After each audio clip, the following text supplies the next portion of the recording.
Hey guys, welcome back to another episode of the Generation Z podcast. And as usual, we have another special guest for us today.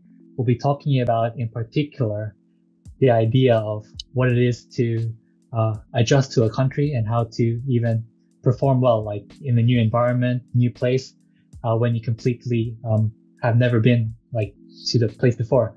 So our guest for today's podcast is Moria. Would you say hi? Hey guys, how are you doing today? Cool, not too bad, thank you.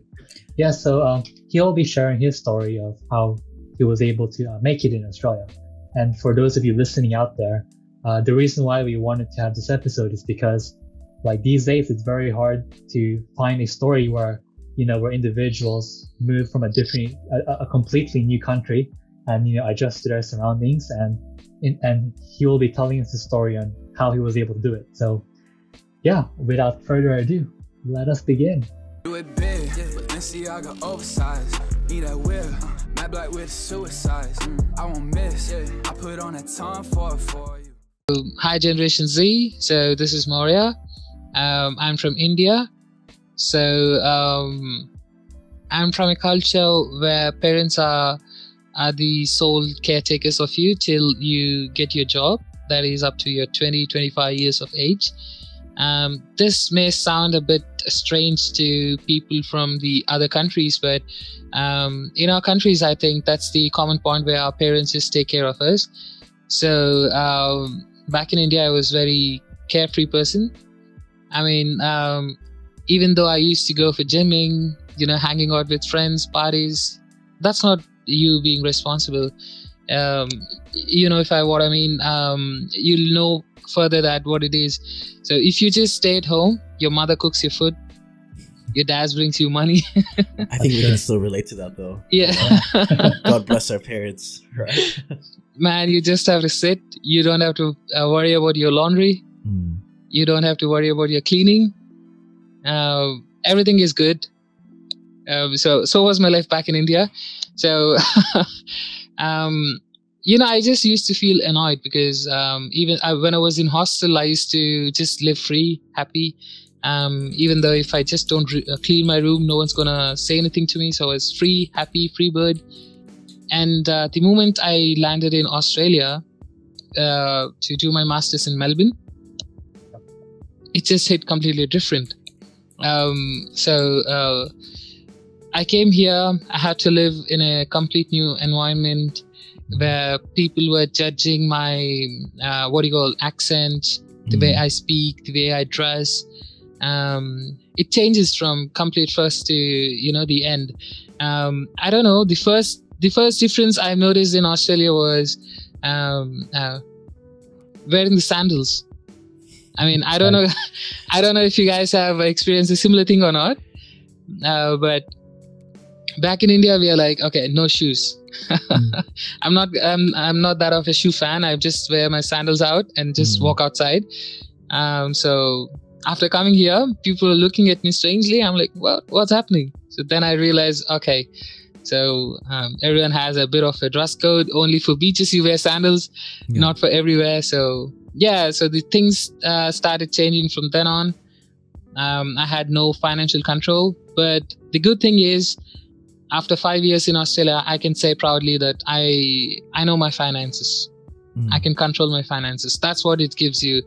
New place, coming to new place gives you that motivation. It may be tough at the start, maybe a 1-2 year to adjust, but then it goes on to a proper one. So I had pretty wide experiences. So the ones that I would like to share you particularly is about employment in Australia. Yeah. So the first thing, once I came here, so people were asking me, where do you live? So once I go and apply for jobs, people were asking, where do you live? I said, I live so and so. It's around 20 kilometers to work from home. He said, no. If you want job, you need to have a home somewhere nearby. Okay. Right. And to get a home, you need pay slips. To get pay slips, you need job. And how It's about just- to get a job? What do you need? Yeah, what do you need to get a job, right? You need Yeah. experience, right? So Yes, I mean, can you understand the loop here? That's what Yeah. I faced. That was my first thing related to job. So if you need a job, you need to live a place close by. Yeah, what did you actually study, Moria, if you don't mind sharing? to our business audience? analytics, masters in business analytics. Yeah, so it's a course where you get to learn about your how the businesses works and how to finance it. Then I studied in Victoria University, where Mhm. the focus was on SAP. Right. So okay. still date, the Victoria University is the focal point for all the SAP in the APAC. It's a nice story to share. I did make a few notes to myself to ask you. Given that our audience, or well, our target audience, anyways, the younger generations, right? Yes. You did mention the value of understanding, how to make money and the value of money, right? So Mhm. it's something that I believe schools don't teach us enough of, right? Yes. Given that you've done your master's in business and obviously you know how the whole sort of gist works. What is your main advice to younger people, especially those younger teens that are sort of starting to get into their first jobs now? Because I'm not sure if you know, Moria, but here in Australia, it's actually a practice or a common practice for, as young as 15, right, Justin, to start working, in fast food spaces Yeah, mainly fast food. yeah, mainly fast McDonald's food. and all Yeah. that. So unlike our own culture, right? So because me and Justin are both Filipinos, and Mhm. coming from the way our cultures are, sort of interlinked in that way that your parents sort of provide for you until you have the ability to finish school, get a good job, and sort of start earning enough money to save for yourself, right? Yes. Even then, right? So sometimes even our parents want us to stay even if we're married in some Yes. cases, right? So to come to a country where it's a common practice for younger people to work, what is something that you've sort of taken from your own experience, money wise, right? That is, that you can sort of tell us, in a few words, right? If you were talking to younger Moria, that is. Well, that's a good one, but as you said about the financial situations, the universities or schools, they just don't teach you. Yeah. It's just mostly self-taught because every person has their own perspective on it, and the savings, for some type of savings work, for some they just don't. I did try a few methods on following how to save money, but what I understood was it doesn't matter how much you're earning, maybe say $1,000 a month or $2,000 a month. You put a certain number aside, as simple as that. If you're earning 2,000, it doesn't matter if you're how much you're earning. If you just have to make a goal on how much you have to save, then you can live with the rest of the money. So with $1,000 you can survive. With 2,000 you can survive. I mean, there's a saying, I don't know who said it. If you want to clean the house, if you want to clean the house in 3 days, you'll do the task in 3 days. Right. If you set the 3 hours time, then you'll clean it in 3 hours time. So it's just our perspective. So if you want to spend $10,000 in a day, we can spend that. So it's not about that. It's first we save, then we spend the rest. So exactly. Well, that's a good advice. I know all the younger people now, given that the internet has been a little bit crazy with online shopping and whatnot, it's so easy to spend money now. I think it's easier than when me and Justin were kids a couple of years ago, right? Nowadays, with a few clicks of the button, you spend a lot of your money already. So look, I do completely agree with that. So if you set your mind to something, I think you can actually achieve it. So thank you so much for that. Discipline can be in anything. Yeah. So I just say that, if you have that discipline, if you just have that routine on you, then anywhere you go, you'll succeed. And moving to another country, the first step is to build yourself. So never forget that. Yeah. You're going somewhere from your comfort zone is to build yourself. So just focus on that, and the rest is just history. Like me, after 4 or 5 years, or like you, Tristan, after like 10, 12 years, you can just sit on the chair and talk about this, good experiences. Yeah, I know. There's a lot of stories that I sort of still keep from my early childhood, from seeing my parents cry when I was younger, because of how hard it actually is in Australia. It still kind of breaks me, but I think this is one of the main reasons why me and Justin wanted to start this podcast, is to sort of share our experiences and to sort of give out lessons that we've learned, over the last few years. So I'm going to try not crying. So we're going to move on from this. But look, it was a great story, Moria. And, in light of, everything that's going on right now, we wanted to sort of shift back to your COVID experiences, right, Justin? COVID was different for everyone. So, is there anything memorable or anything funny you sort of want to share, given that you're still new here? How has COVID treated you so far? Well, I tell you what, man. COVID's, as you said, it's different experience for different people.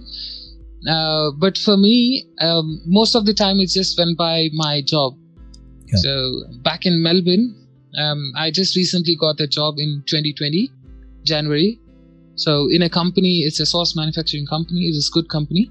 Yeah. So I just joined that company in 2020 Jan. And I think from February, March, there was lockdowns again in Melbourne. And the best part during COVID was we had work permit letter. Yep. So using that, you can just, I used to just take my car and just roam around. I have my, from where I live to my workplace, it's 30 kilometers. Yeah. So using that letter, I used to just go to beaches. I mean, at least you're honest, right? So yeah. That's a good look. I mean, to be honest, me and Justin don't know much about the Melbourne lockdown. If you guys are going to catch our episode before this, we're actually going to be sharing a few sort of things from Melbourne. But if you want to continue on, Moria, because given that you've also lived in Melbourne, what made the Melbourne lockdown different to Sydney? If you can name a few things. Well, it might sound a bit political, but the Sydney's and New South Wales tracking system is very good. All right. Okay. In Melbourne, I'll just share you one experience on what happened. So we just get a flash news, breaking news that so-and-so Woolworths has been hotspot for COVID. Yep. Right? And people were getting quarantined. People were tracking them. After 2-3 days, the government says that, oh, sorry, this is the wrong Woolworths. Oh, right. Okay, yeah, so they don't do that here. So our contact tracer was actually good. Our contact tracing here is good. Yes, the contact tracing, it's good. But that's what, in Melbourne, after 2-3 days of tracking people, they're like back to square one. I'm sorry, this is not the Woolworths. Maybe it's the other one. So. All right. Yeah. And imagine being all scared and going through all the tests and everything, and you were part of the wrong Woolworths, right? Yes. And you wasted your time. How was the accent when you first moved over? Because from memory, that was the hardest thing for me to understand. I mean, forget about then, man. Now you talk in a full Australian accent, I can't understand you. Talk in a Western Australia accent, Oh God, if not talking Northern Territory, oh man, nothing. No, I get that. It's actually very hard for people outside of Australia. I mean, it's a common knowledge now to everyone that Australians have their own way and different, I guess, a different kind of English, right? It sounds different, and like we mentioned already, the slangs, pretty much, for some reason, I think what I've noticed with Australia is they love to shorten everything out as much as they could, right? Everything is like compacted into one like phrase, and it's just that like. I don't know. well, the first word, you reminded me of my first Australian sentence, pure Australian sentence. A guy comes up to me and he said, I'm gonna shoot through Macca's this hour. I'm like, dude, is that even English? It doesn't get any more Australian than that. Like that is the epiphany of Australianism, or I don't know what you're gonna call it. Just the Australian culture just hits different, I think. Yeah, cool. Well, yeah, I mean, that's the beauty of Australia, if you ask me. You have so many different cultures, and you can learn so much from different cultures, different things. You just have, if you are curious enough, not judgmental, and just accept that it's just different, then you kind of enjoy it at the end. Yeah, so that's how I got adjusted to Australian culture totally. Then the next best part of Australia, this is the good side of Australia, that is travel. So yeah, he mentioned the word that hits my soul the most, Preston. Backpackers love us, I think. Yes. Love Australia. So yeah, which is a really good thing to mention, because we are, I don't know when this episode will be going up live, but hopefully before the so-called Freedom Day for New South Wales, where we all get to travel again regionally. That would be fun. Exactly. So yeah, that's the good culture part of Australia, which I loved it to the core, where you just travel and travel and travel.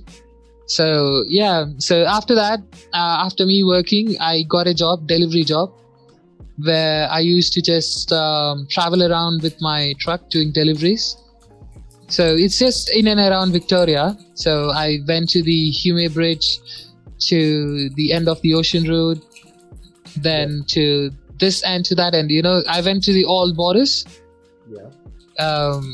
Doing deliveries. I mean, these kind of jobs, they pay you for travel. Yeah. So which is the dream for some people. Right?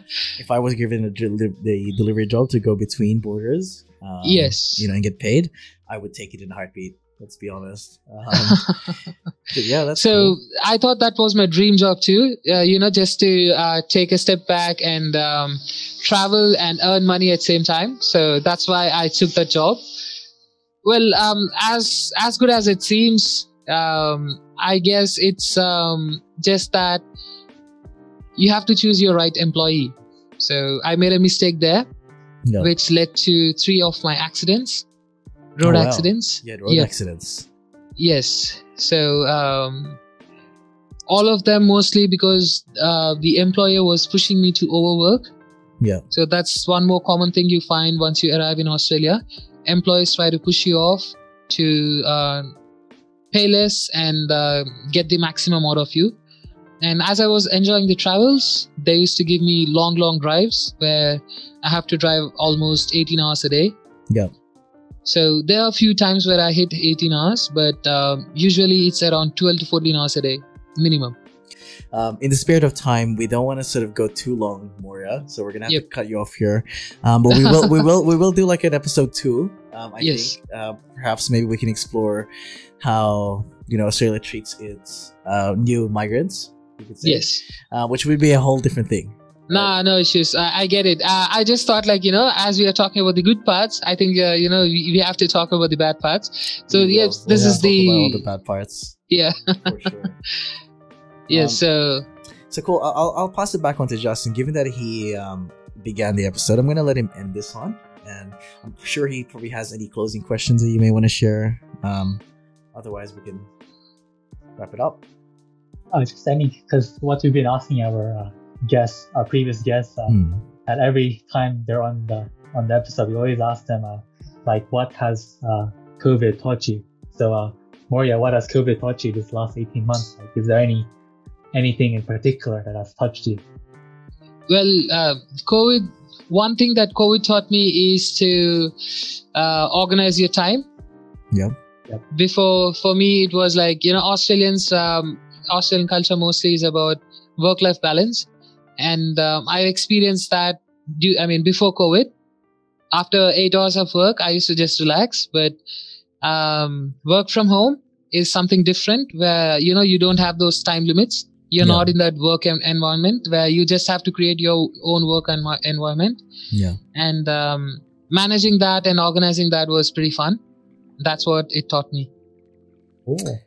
Cool. Well, I think that's really a lot of the answers for a lot of people out there too. So definitely good to keep track of your time, because as we know, time is short. So you gotta make the most of it. So. Exactly. Well, what did you guys learn? Let me end with this. What have Did anyone ask you this question? No one I ever think asked us. I think I'll have to refer you to episode 2 of this podcast, because we touched upon we it. did touch up on that one. But look, to reiterate, right? Let's just give more our whole 2 cents on this, right? I think something that I've learned with COVID, right, is being more appreciative of the little things. Now, I am a big believer that if you sort of change your mindset and just keep focus on all the good things instead of the bads, or the negatives, then it's just, you wake up to a regular day, right? I honestly, although I haven't been able to travel as much, COVID has been really quick. Like it just flew by, right? And I think it's because the way I look at things is, just be thankful for the little stuff, and eventually things will go back to normal. So that's me. Yeah, I guess for myself. Yeah, that's a good one too. Because we take a lot of things for granted, like going outside to the shops, meeting friends, sitting down in the restaurant. Those are things you take for granted. You don't really think about that you can lose that kind of freedom. So Exactly. yeah, it's those kind of things, day by day things that we are struggling to do these days, which is that's taught me this whole process. And I guess to our viewers, we're gonna end it on the fact that maybe we should do an episode of, instead of during COVID, is maybe how do we actually get back to normal? That'd be a good pitch. We will do that. Who knows? Maybe Moria can join us again, but we will do an episode, hopefully in the near future, that how we are actually gonna adjust back to our old normal, right? Given that for 2 years, that's a long time to create habits and stick to your habits, right? Like I can't even imagine myself fully going back to work again for 5 days a week. I don't know how I'm gonna be doing that. Like to me, it's like a strange thing now. So I don't know. We're gonna talk more about that in another episode. So cool. We have we're a bit stretched for time, but look, thank you guys so much for watching. We do appreciate it. And as always, if you guys have any questions for myself. Ooh. Yeah, I think he meant. I think I'm gonna pass it back on to Justin. Let's move it out. Okay, so to wrap this episode up, thanks guys for listening. We hope you catch us again for the next one. So with that being said, thank you, Moria, for joining us for today's episode, and we'll see everyone again soon. Bye. You guys are all lovely. Thanks for having me. See you guys. Bye.